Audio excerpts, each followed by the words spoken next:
मैं आश्रम नहीं जाना चाहती। पति के देहांत के बाद मैं अपने इकलौते बेटे के यहाँ रहती थी।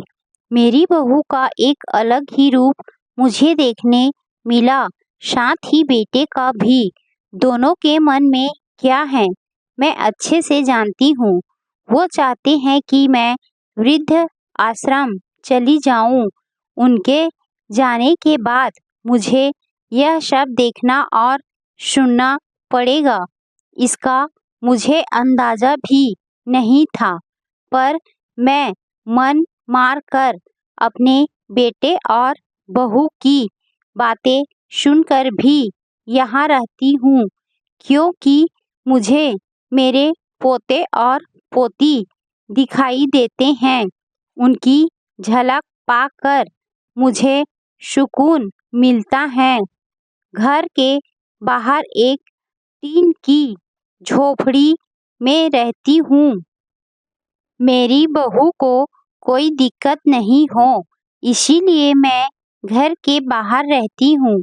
बेटे ने थोड़ी मेहरबानी की है तो ऊपर टीन की चादर लगवा दी है।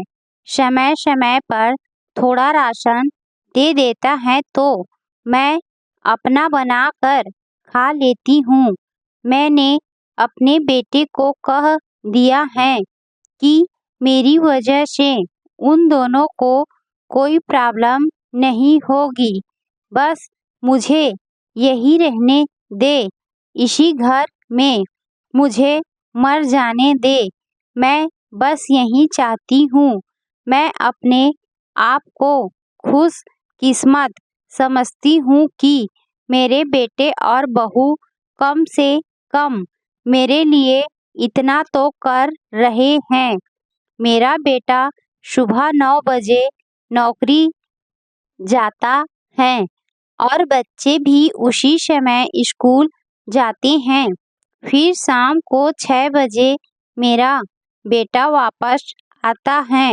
बच्चे 3 बजे आते हैं। उन्हें आते जाते निकलते देख मुझे बड़ा सुकून मिलता है। मेरे पति के दोस्त जब कई दिनों बाद आए, मेरे पति के दोस्त थे, उनकी पत्नी का भी स्वर्गवास हो गया है। उस समय पर वो हमारे घर पर आया करते थे। उनसे हमारे अच्छे रिश्ते थे।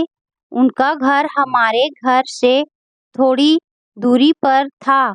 पैरों में समस्या हो गई थी, ठीक से चल भी नहीं पाते थे। वो बड़े दिनों बाद मेरे यहाँ आए। मुझे उन्हें देखकर अच्छा लगा।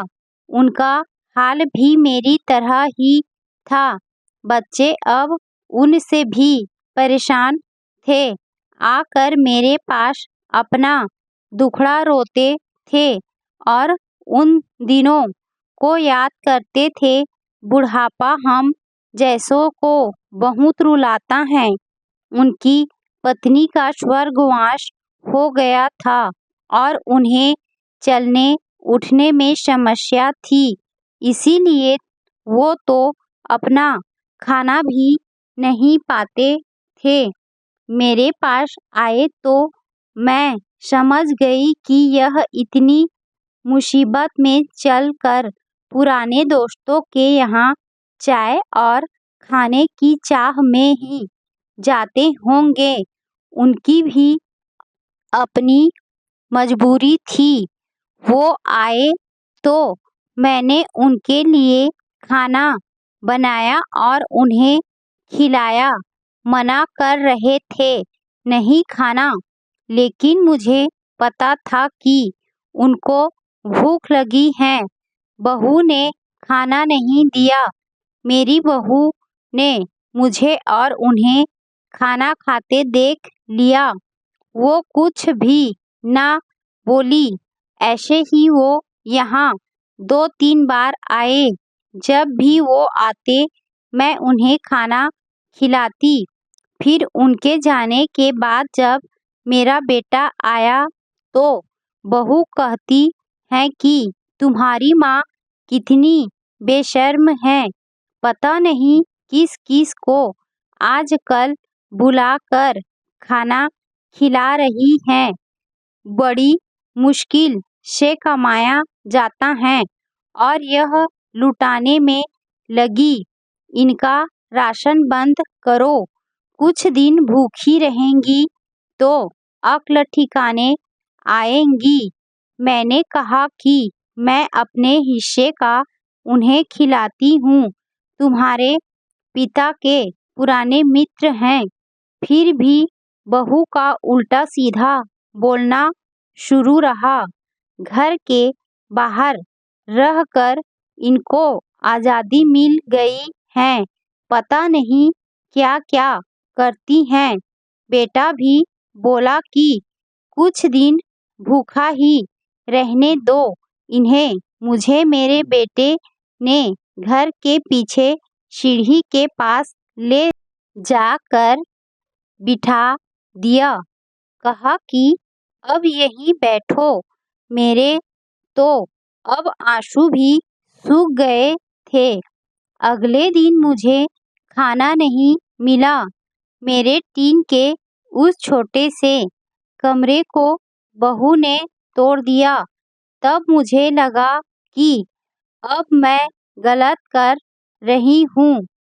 एक दिन पूरा भूखा रहने के बाद मैंने सोचा कि मैं गलत कर रही हूँ। मुझे अब अपने बेटे के यहाँ नहीं रहना चाहिए और शायद गलती भी मेरी ही है। मेरी ही परवरिश में कोई कमी रही है, तभी तो यह परिणाम आया। अगली सुबह मैंने अपने बेटे को कहा कि मुझे वृद्ध आश्रम छोड़ आ। अब मैं तुम दोनों को ज़्यादा परेशान नहीं करना चाहती। बहू ने कहा कि एक दिन भूखी रही तो अक्ल ठिकाने आ गई ना। बेटे के चेहरे पर भी अजीब सी खुशी थी। जल्दी से तैयार हो गया मुझे छोड़ने के लिए। बहू कह रही थी कि आज की छुट्टी ले लो, यहीं आस-पास मत छोड़ आना, कहीं 3 दिन में वापस आ जाए। मैंने अपनी बहू से कहा कि बेटी चिंता मत कर, मैं अब नहीं आऊँगी।